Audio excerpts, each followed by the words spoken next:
Hello and welcome. My name is Shilpa Vijaykrishnan and I head the Education and Outreach Department at the Museum of Art and Photography, MAP, Bangalore.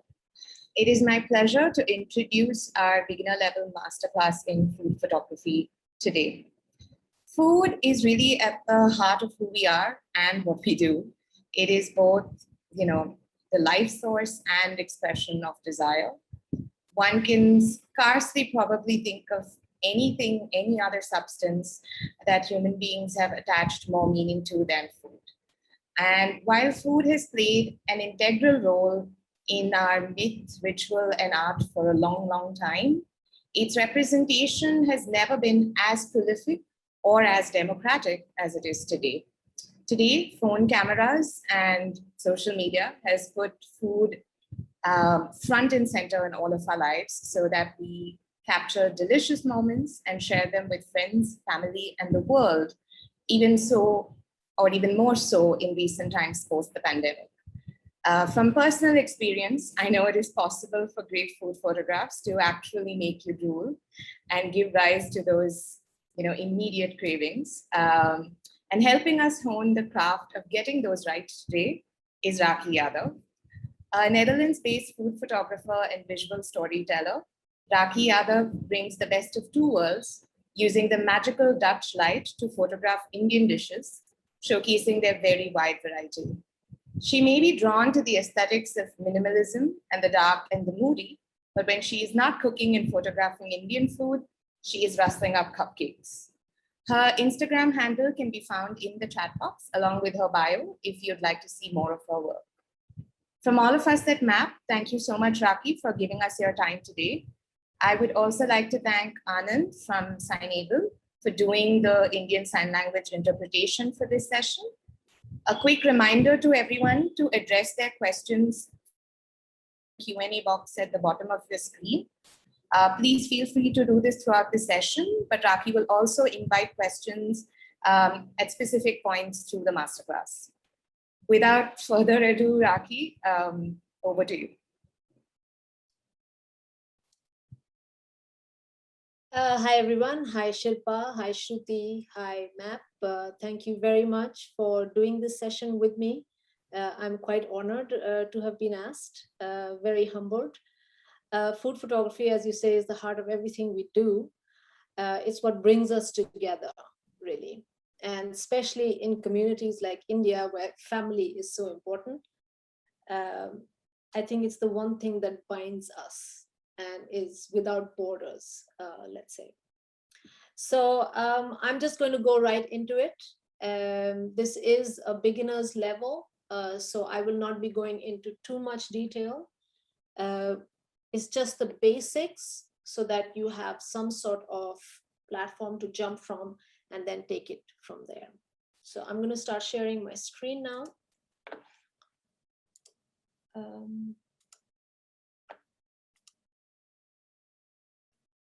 All right, so food photography for me started some 8-10 years ago. I had just moved from the US and I was going from a full-time job to really being in a new country, new food, new everything. And as you can imagine, I was isolated. I was, didn't have much to do. So it was only natural for me as a graphic designer, that was my background, to start experimenting with photography at home. Now, I had been a photographer for a very long time. I've been a photographer for some 20-25 years, but food was really a new subject for me. I call myself a food photographer now, but I used to not be. I was a people's photographer. So I was used to telling stories. And that whole thing that they say that a picture tells 1,000 words may sound cliched, but it is very true. A picture can tell a story, and why not a food photograph? And I think that is what I at least aim to do with my pictures. I am in Europe. Just very quickly, we're not able to share your screen. I mean, we're not able to see your screen. So if you could just share it again. Oh, okay. That's odd. All right.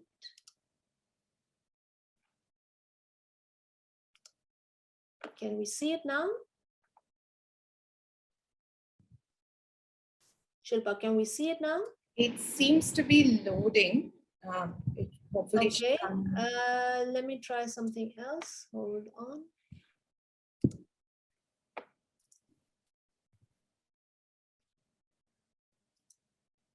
Now?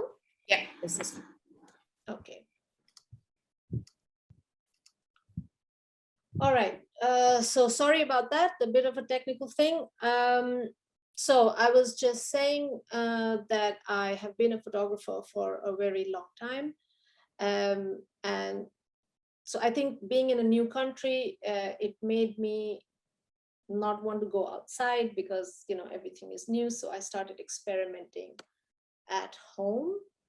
And it was a big learning curve because I thought I was a photographer, so it would be easy, but food photography is far from easy, as some of you may know. But I think the key is to practice. And I cannot say this often enough. Practice, practice, practice. So as you will see here on the left-hand side of the screen, those were my images when I began. They're not in focus. The angles are not quite right. The colors are off. And the images on the right is where I am right now. So it's obviously, as an Indian, it's very important for me. Color is very important for me. And I kind of gravitate towards oranges, reds, and the very deep pinks. So I think it's also important for you to kind of figure out what moves you in a photograph, because a lot of people also do monochromatic images. That's also fine. But it's something that you need to figure out. Color is what is me. India is color. India is all about color. So it's important for me. But what is important for you? That is something that you need to think about. And the more you practice, the more you experiment, that will become clear to you as you go on. So one of the why do we photograph food? I think Shilpa said that a little bit. I think we want to share because of social media and because we are sharing just about everything in our lives through images with the advent of Instagram. We also want to share this aspect of our lives and not just maybe the lifestyle aspect. And to take your photograph to the next level, I think it's important to know some basics of photography. If that's what interests you, if you're just doing it for fun, that is something else. But if you feel like, I want my pictures to look better, then maybe you need to figure out what are the basics. And it is different from street or people photography.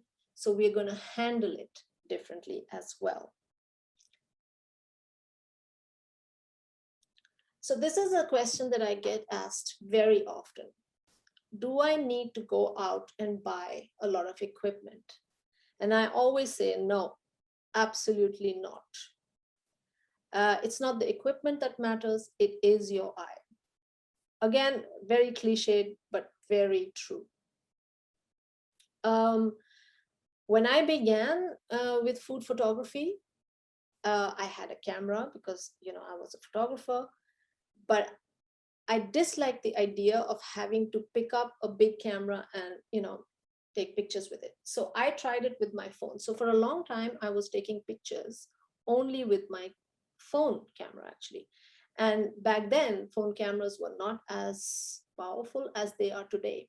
So I would strongly advise to just use your phone camera. If you already have a camera or you have some money to invest, then even then, I would say get an entry-level DSLR and just a 50mm. Till I think about 2 years ago, I just had a DSLR and just one lens. And you can do a lot with the 50 mm. It's not an expensive lens. It's fairly affordable. I think it's not more than 100 euros, which is what I think about 8,000 rupees. And it's a great lens, and it's very, very versatile. So you don't need to break the bank. You still can do great stuff with just an entry level, but with a phone camera as well.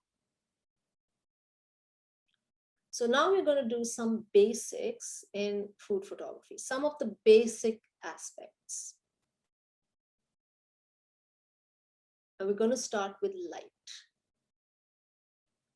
It's the most important aspect of shooting, light. You need to understand it and you need to master it. And when you begin, again, with the equipment, going back to the equipment, please don't buy any expensive lights. You need to go back to the basics first. Artificial light is just that, it's artificial.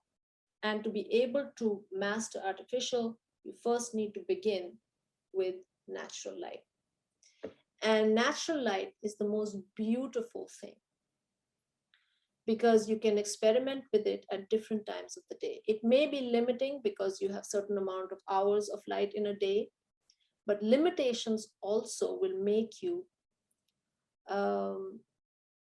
experiment more, find solutions. So I greatly advise to use only natural light when you begin.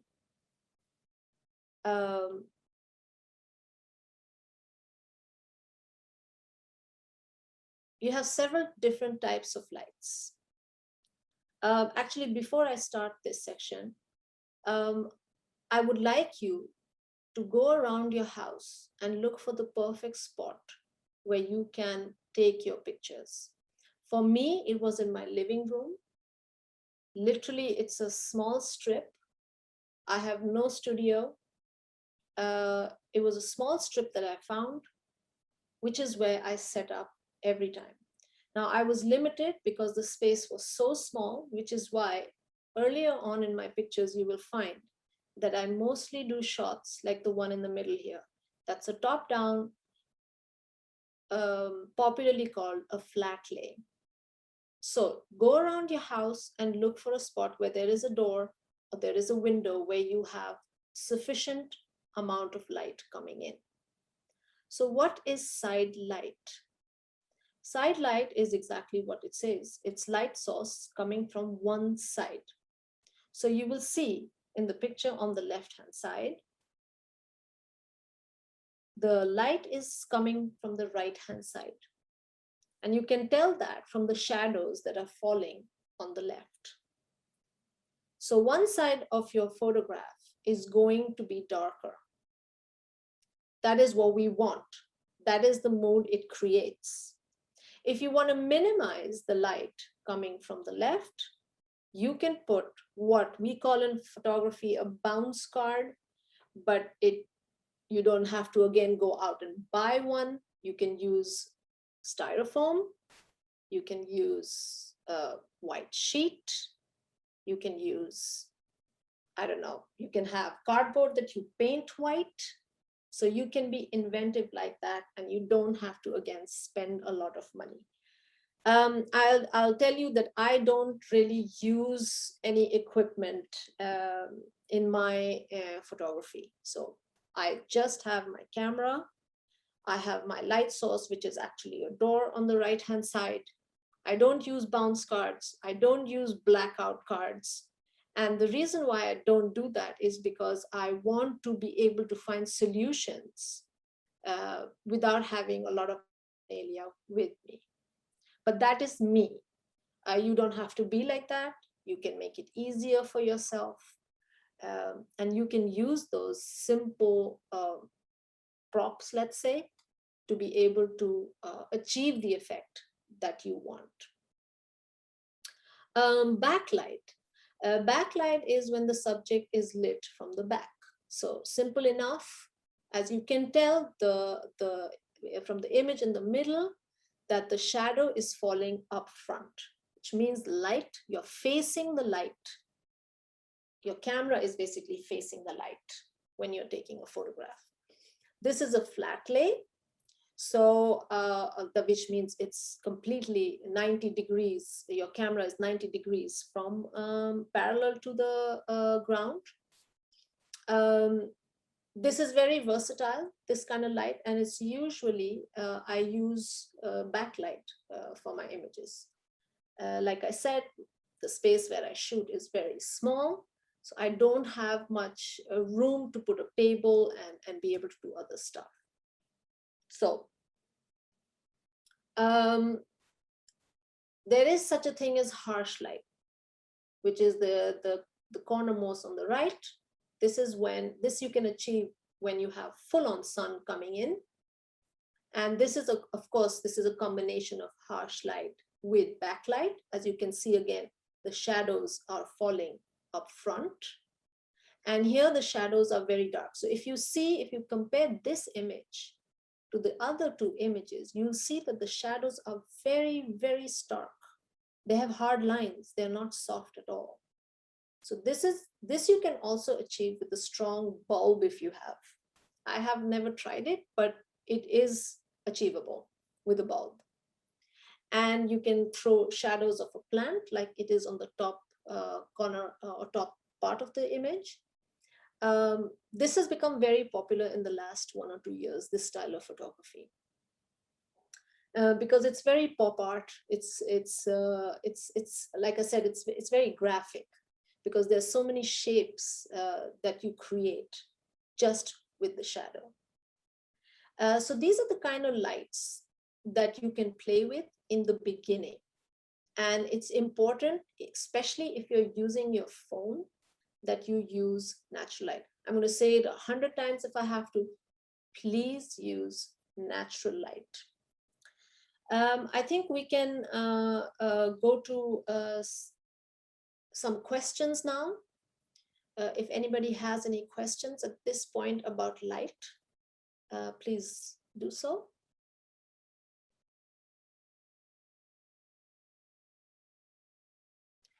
I'm not sure if I'm in the Q&A, right? Yeah.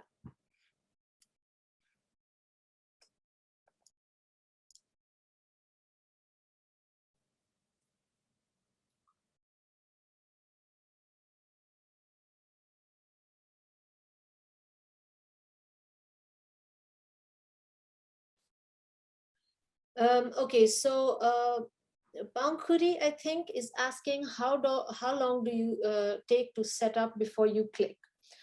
Interesting question, very nice question. This changed for me over time. I usually would just cook, style, and take the photograph. But that is because I was already shooting for such a long time, for so many years, that it almost became like I could do it blindfolded. So it was easy for me. But as I started progressing, I would recommend actually spending some time setting up. So especially with a product like ice cream, let's say, or if you're using ice cubes, if you're using real ice cubes instead of fake ones, you cannot just set up 2 minutes before you're shooting, because then you have no time to actually move your setup around, because the ice cream would melt and the ice cubes will melt, and that's no fun. I've tried it, it's no fun, because then you have to wait an entire day, or you have to wait a few hours for the ice cream to set back in. So I think there is something to be said about actually, like in the middle image, I could have put the plates in already, and then put the finished product in afterwards, which means that it is faster. It goes much faster to then actually take the shot. But having said all that, except for maybe the ice cream and the ice cube business, it's important for you to also move your setup around when you're shooting. So it's a difficult question to answer, because it's sometimes one way, sometimes another. Sometimes it can just take me 15 minutes. Sometimes it can take a few hours, just because I'm not satisfied with the shot. And because you're shooting digitally, please take as many photographs as you can, because then later on in post, you can compare and you can see, hey, this setup worked, that didn't. I'm not going to do that again, or I'll do it differently. So it's important for you to take many pictures, and please don't delete any pictures. You may think at that moment, not nice, but it's great for comparison. So I hope I've answered your question. Any specific setting on the phone? Like with the camera, please shoot on Pro setting. I know most smartphones have that. If you don't, then you can, the one thing that really helps me with the phone is that you can actually set the exposure on your phone. So what you do is, at least on my Samsung, I can just keep clicking or keep my finger pressed on the screen, and then it'll bring up a dial. So there I can make either the photograph lighter or I can make it darker. So you have some control. But also on the, whether it's your camera or whether it's your phone, if you shoot on the Pro setting, on the manual setting, so don't let your camera do everything. You should, please don't shoot on the automatic mode, because you're not going to learn anything. If you keep it completely manual, you will make a lot of mistakes. And I can tell you, 90% of your photographs will be rubbish, but that's a good thing. I know it sounds bad, but you need to have bad photographs before you can have good ones. So that is important for you to do. So that is, if you have that setting on your phone, because I think most phones do, please use the Pro setting. How do you achieve low-key images?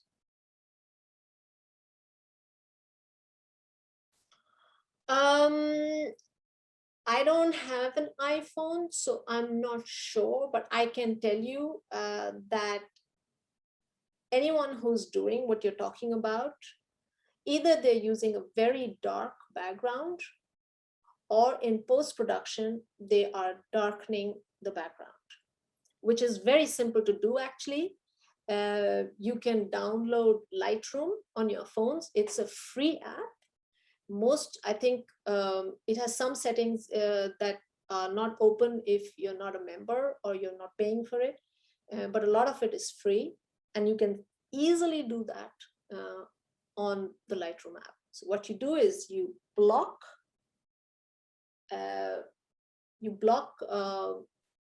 the area that you want lit, and the rest you turn dark.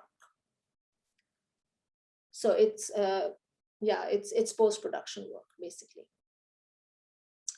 Does it make sense to take the photos outdoors? I would recommend not to do that, because what happens is that you the white balance is going to be all off. What is white balance? White balance is basically the temperature of your photograph, and you cannot control that.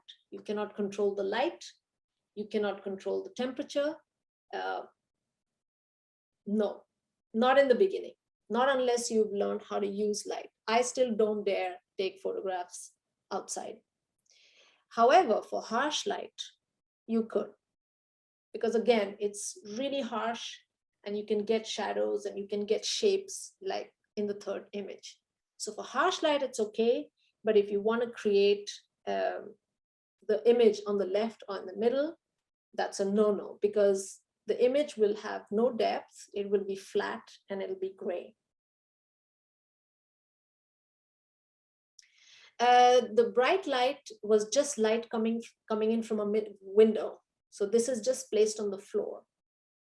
And behind me, or in front of me, sorry, the camera is basically facing the light, and it's taken from the top, and it's just very, very strong sunlight, which, you know, in India you have tons of.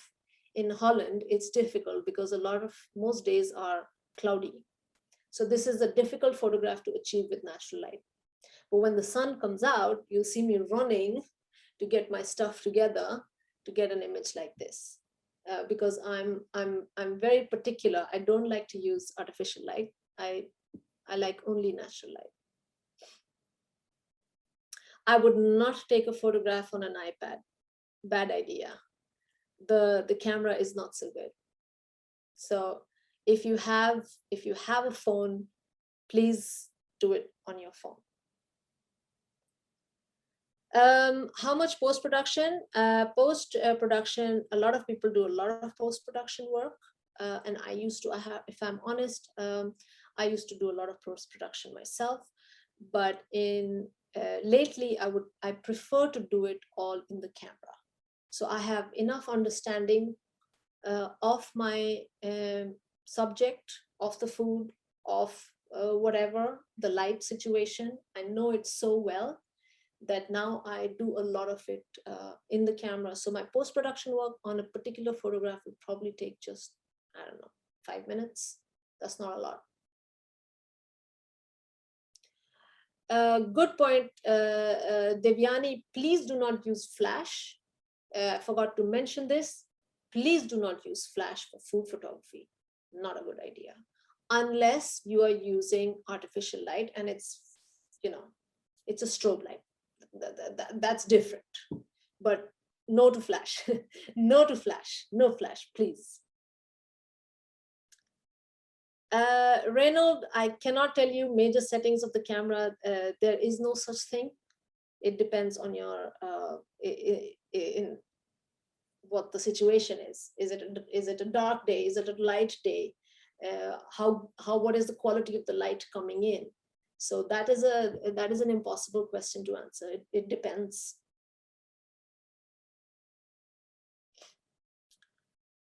Indian light, too much light can be controlled. You can diffuse it. You can diffuse it with just a curtain. So no problem. And in terms of whether it's yellow or blue, that's again the temperature of the light. You can change that in post-production. That's your white balance. Very easy to change in post-production. It's not necessary to use human hands in the frame. I think this we will deal with a little later. It's not so much light related. Okay, I'm going to move on. Priya, we're going to discuss the angles a little later. I think the next one we're going to do is we're going to go to backdrops. So if everyone is clear on lights, this is it's hard to do it in such a short amount of time because this is not easy to do, but light is if I can say it again, light is the most important aspect of your photography. Okay. Backdrops, another important aspect after your lighting. Keep your backdrop neutral, because food is your subject. So food is the hero. It's the star of your image.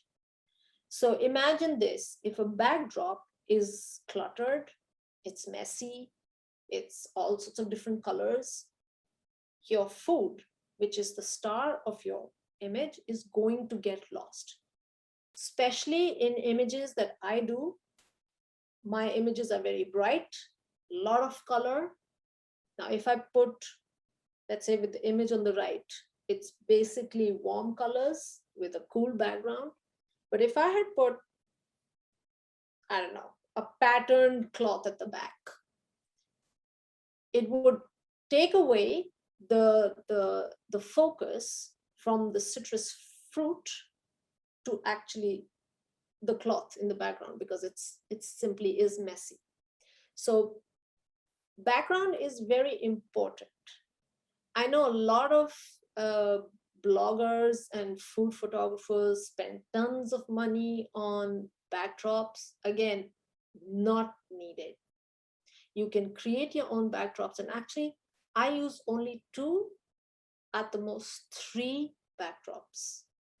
You could say that's boring, but to me that is consistency. And I repeatedly get told that if someone sees my photograph, they they immediately know it's me, because there is a consistent element in the photograph. As you can see on the left-hand side of the screen, the photograph on the right it has a black background.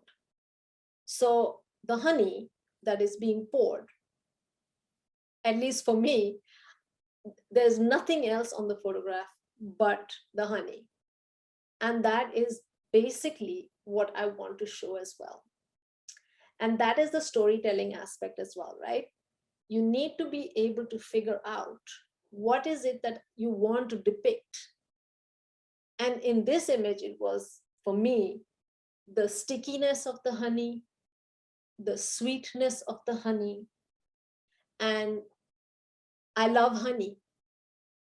So when I love a subject as much as I do, I want to be able to show it in all its glory. However, on the left-hand side of the same image, I did this as a rough Photoshop job. But you see, when the background is so busy, my eye does not know where to look, which is the opposite of what my intention is. So it's important to know that the food is your star. And you don't want your star to get lost among other stars, if I can put it in a very silly way. So what Devyani also asked, what is the best material for a backdrop? It can be a canvas that you have painted. It can be hardboard that you have painted. It can be a black styrofoam. It can be anything you want. I actually use wallpaper because I don't want to go out and spend money on backdrops. I use anything and everything that I have in the house. My house was getting, actually this backdrop is from my daughter's room. It was getting wallpapered, so there was some leftover, so I started using. Simple. I implore you all not to go out and buy stuff. If there's one message that I can give in this masterclass, is don't go out and buy stuff, but use whatever is at hand, whatever you have in the house. Just go scavenge hunting in your house. You will not imagine the kind of things you will find. So no, food, I would not take food photographs with the green screen, because what are you trying to achieve with that? Are you going to superimpose another background?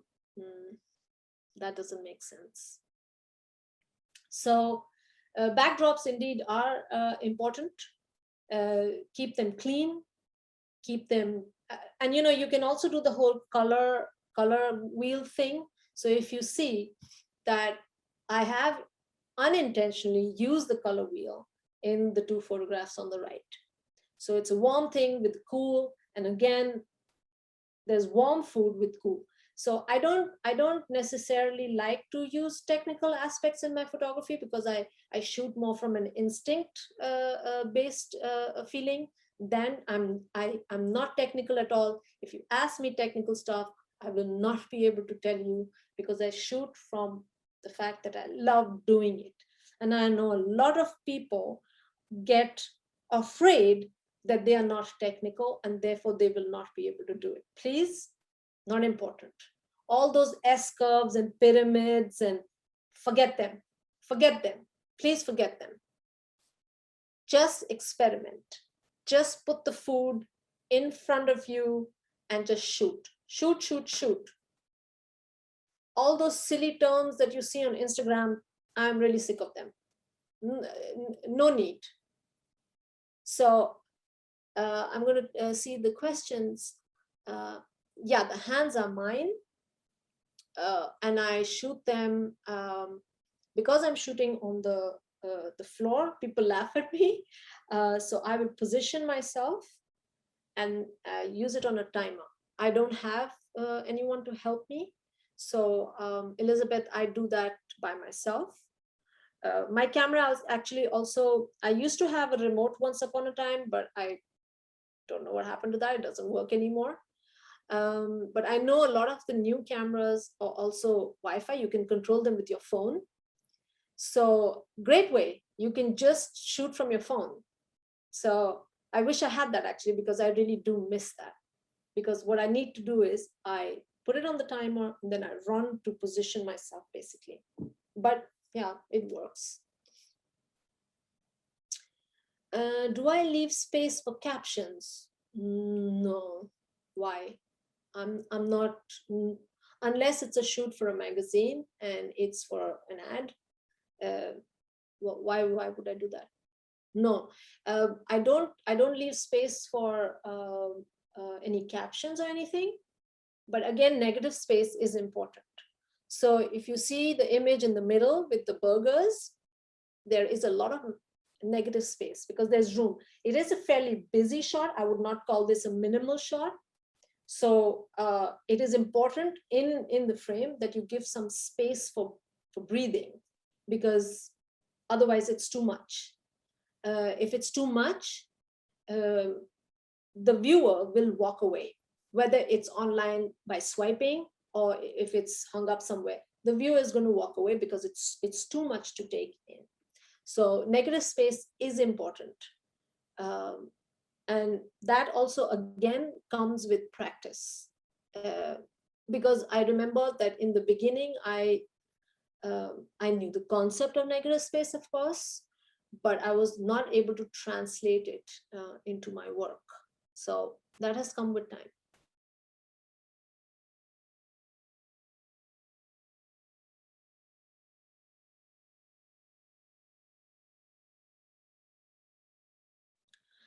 I do prefer, Tanushri, I do prefer darker backdrops because I like moody images. That's personally for me. And that's a very personal thing. But do I, which colors? I think green, like darker greens would work very well for food photography. Also, earth colors. So again, warm colors might do very well. I have not tried them myself, but I do see them on other people's images, and they do appeal to me. So I think those kind of colors can work well. But it again depends on the kind of food you're shooting. So if I put, I don't know, a green soup on a green background, that might not work so well, depending on what shades of green they are. So that is something to find out. But yeah, for dark photography, it's important to use dark backdrops.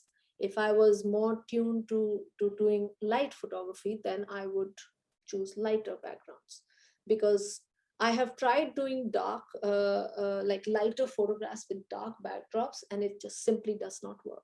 It simply does not work.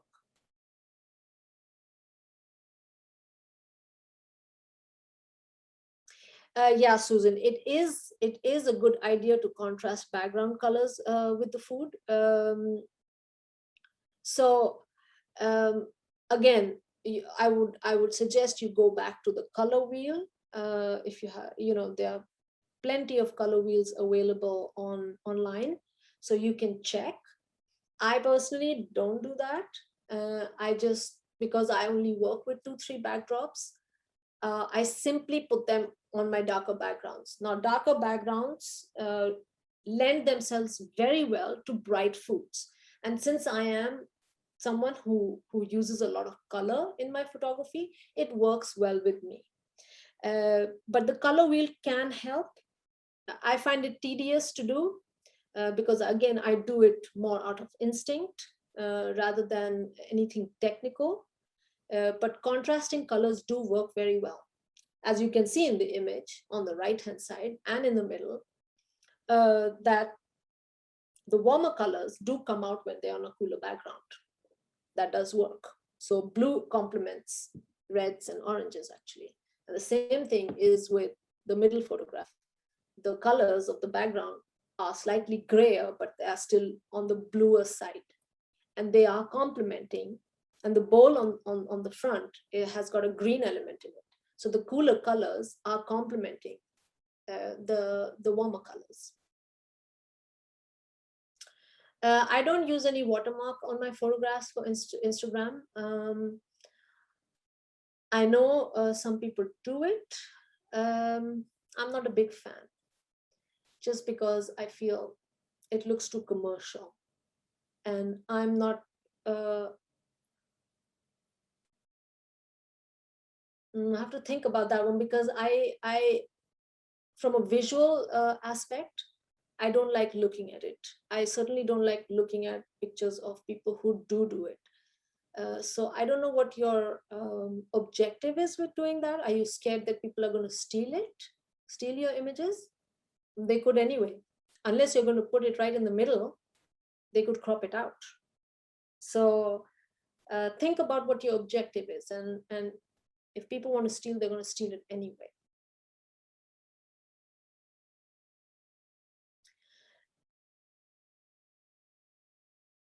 I would simply not do glossy backdrops, Devyani.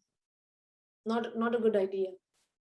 So also with plates and stuff, that is why it's difficult to shoot like a wine bottle, because they're so reflective. You'll have all sorts of reflection on them, so it's difficult. So like light on bottles usually is done in studios with artificial light, because otherwise you're going to have all sorts of reflections on it. And also with plates, I just bought these new plates and all sorts of reflections. So I would just not go for glossy backdrops. Again, it detracts from your food.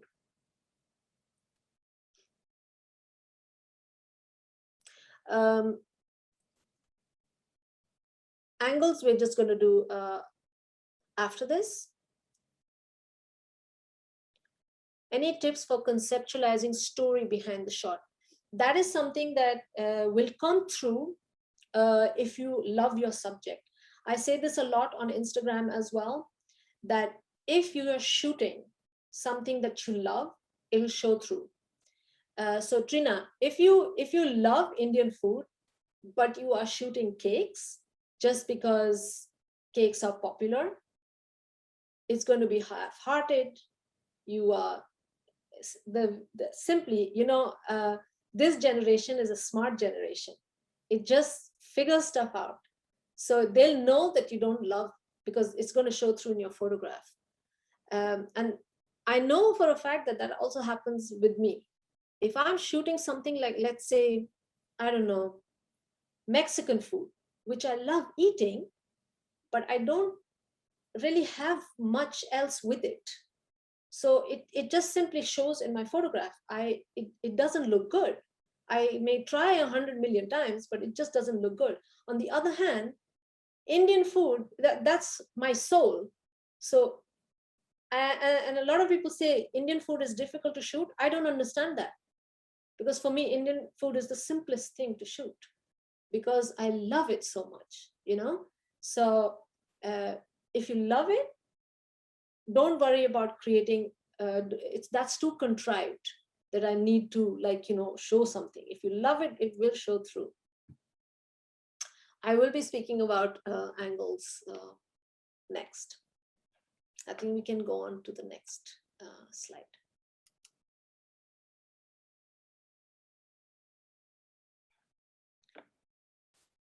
Okay, angles.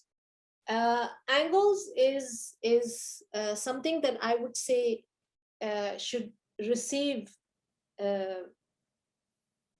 importance really last, because we go with light. First, master the light before you start troubling your head with backdrops and angles and whatever else. That's my way of working. You guys could be completely different. I know my learning curve has been slower than I see such brilliant photographs on Instagram. And I think these people have been photographing just for a year. I mean, I must have been really slow. But I would do this last. So choose the simplest angle that you think is simple for you. For me, it was top down, just because I had no space in my house. But if you have a setup in a room where you could do a straight on, like the middle photograph, go for it. If it's the simplest for you. The middle photograph is not 100% 90 degrees, because if you do 100% 90 degrees, you will not be able to look into the bowl. So you have to be careful what your subject is. So if I just go back to this image, this is 100% 90 degrees, because you see that the cake stand, you can barely see over it. And this angle is the best for me for cakes, because I can show the cake in all of its beauty. So I shoot all my cakes, at least a few shots of in this angle, because then you see everything. You see a little bit of the top, you see all of the middle portion, you can see the cake stand, you can also put, your styling. We're not going to be doing styling today because there's no time, but this is the best angle for cakes.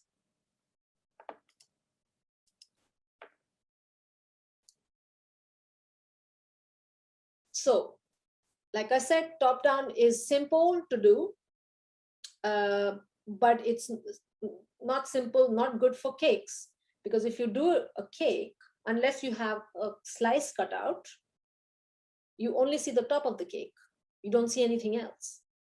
But it's perfect. A flat lay is just perfect for Indian food, because if you have a lot of dals and sabzis, then you can show that properly from above. Straight on, you just handled it. And the third shot is tilted or 45 degrees, so it's really at an angle. And these can be varying angles, depending again on what you are shooting. So here I wanted to show what's in the bowl. In the middle photograph was not so important because I'm concentrating on my hand. So I already have the, the atta or the flour in my, I'm playing with it. So it was, you already kind of know that there's flour in the bowl. So I don't need to really go into the bowl. However, in the third shot, I need to go into the bowl to show you that what there is in the bowl. So I'm not going to spend too much time on angles because I feel, the other portions are more important. So if you have any questions that I can answer, I see motion shots are definitely, I can talk about that, a few tips. It's important that your setup is well lit for a motion shot, because we haven't talked about exposure, but your speed needs to be very high to be able to get the motion. So think about this.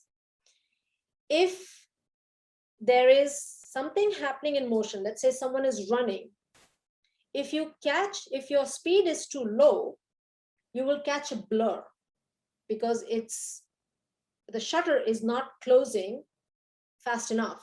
It's not fast enough to capture a moment from the run.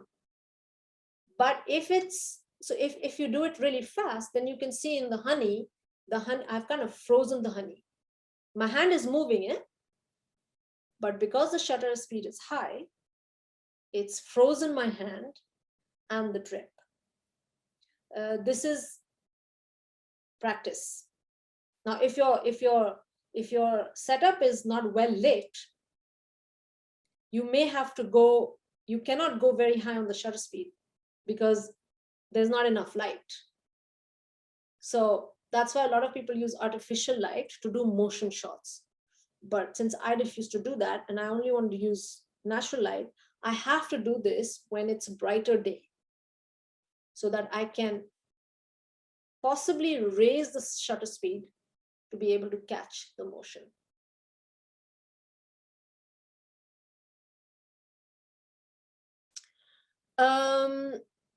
Shooting food in restaurants is difficult because a lot of restaurants will not have natural light. So what I can suggest is, phone photography actually works really well in restaurants. What you can do is you can carry a small bounce card. So it can, again, but this is, if you're just going there for a meal for fun, that may not be nice if you're carrying something, to bounce the light. But that is something that can help, but if you're doing it for work, if you're doing it for a restaurant for work, then it might be handy to carry a little bit of stuff with you, because the lighting in restaurants mostly is terrible. It's blue light. It's sometimes it's tube lights, and that is not nice. Not nice for food photography. If they have a window, because a lot of restaurants do, carry the food to where the window is. So, and I know a lot of photographers do that. So yeah, that'll work. But shooting in restaurants is difficult. You may need to carry some equipment for that, just because the lighting situation. And for street photography, that's when you play with your shutter speed and your aperture. So your f-stop and your shutter speed become very important when it's street food photography. So on a cloudy day, you'll have less light. Indeed, you cannot control the light, but there are still shadows because it's still people. And you're not going to be shooting from top down, right? Because it's people, it's street. So your angles are probably going to be more straight on, or at an angle like that. So yeah, experiment. Yeah, for street photography, I would not recommend carrying any real equipment, unless again it's a professional shoot. That is something else. But a lot of the times, street photography, if it's in a shop or halfway in a shop, you will have light and shade. And that is a similar situation as light coming in from the side, or light coming in from the back, or light coming in, hard or soft. But you could have a bounce card, just if you want to lighten up a very dark area. Again, depending on what kind of photography you're trying to achieve. So I think we are all done with the questions. I don't have any here anymore. So phone photography, I think we've covered a little already, some basics. Again, always use natural light so that your pictures are fresh and bright. Don't use flash, because it'll just make everything grayscale. No depth, no dark and light. It's important to have some depth in your images so that they're not flat. I've spoken about this as well. Use the pro shooting mode on the phone if you can, and learn to adjust the exposure. So the pro shooting mode actually on your phone has a lot of options. I'm just going to open up mine right now and just tell you. So on my shooting pro mode, I can also choose my ISO. What is ISO? I will briefly let you know. That's the speed of your film. It's based on when photography was not digital. It was analog. So it depends. It's the sensitivity of the film to light. So if you have a low light condition situation, you can raise your ISO so that the sensor on your camera gets more sensitive to light, which means your images will not be as dark, and you can go slightly higher on your shutter speed. I can also change the focus points. I can change the white balance. I can change it to, the exposure, to whether I want it more darker or to more lighter. So it's great. I mean, I cannot believe that phones can do this. So yeah, we've another very important thing about the phone is use the grid option on the phone, so that so it gives like a grid, and you can choose different kinds of grids, which means that you can kind of, it helps you in positioning and composing your shot, which is fantastic, because otherwise your naked eye is going to do that, right? And someone, I think, asked about hands. Is it so important to use hands in the image?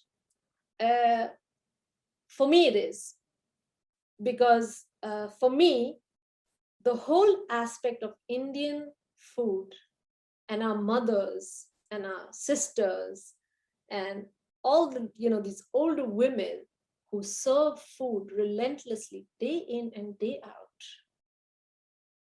For me, that's what my hands do in that image. I am serving the food.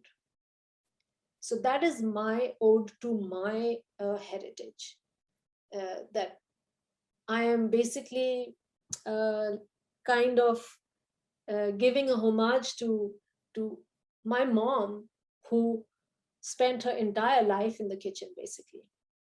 And I think most of our moms do. So the human element makes it real. It makes the image non-commercial. It makes it more approachable, and you can connect with your audience, because there's a human element in it. It's not just some random shot of food. So for me, it's important, not always. Depends on what kind of food I'm serving as well. If I feel it's important, that is personal. Is it personal to you?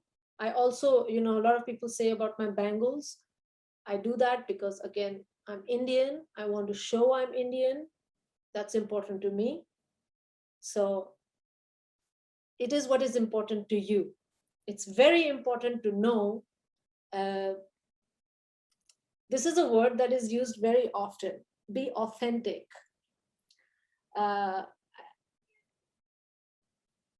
It's said so much that I think it's lost a bit of its meaning, but it is important to be authentic. Because if you're going to not be authentic, or you're going to do something that you are doing because it's popular, like I've said before, it will show. And it will certainly, and forget about whether it's showing or not, it's not going to make you happy. And it's important that you are happy when shooting. So take the pictures that you like, and don't listen to people who say, oh, but this is not the right composition, or this is not really, the color wheel, and all these words that people throw at you, which I, have also used a little bit, but I find it so fluff. It's all fluff. Just take the pictures. And while you're, experimenting, and you are taking a picture every single day, I recommend taking a picture every single day. Treat it like a job. Just do it every single day. And 99% of the time, it's going to be rubbish. It's fine. And then when you cross that, that kind of hurdle, then suddenly maybe 50% of your pictures will start becoming really good. But you have to go through that phase of your pictures being rubbish before they can be good. And that's important to remember, because it is discouraging when you see online that some people are taking such beautiful photographs and mine are looking so horrible, and what am I doing wrong? You're doing nothing wrong. You're just in a different phase than someone else. Please remember that. And everybody's learning curve is different. So I took 5-7 years to reach where I am today.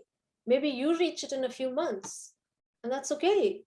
Everybody is different. Everybody's different. So please remember that.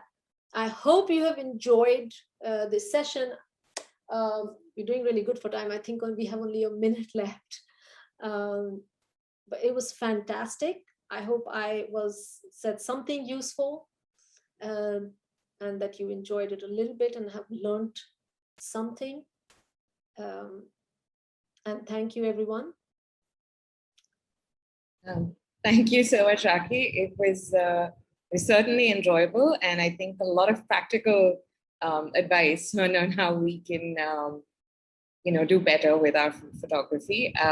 Thank you to everyone in the audience for being such an engaged lot and sending in all your questions. I hope that you all, as Rakhee said, had some fun and learned a little bit. Rakhee, thanks so much for your time and all your insight. For everyone, I would ask if you could stay another additional few minutes. So we'd just like to show you our latest collaboration with the Maharaja Savai Singh Museum in Jaipur, which is a bit of a journey from phone photography back to vintage photography and looking at some royal portraits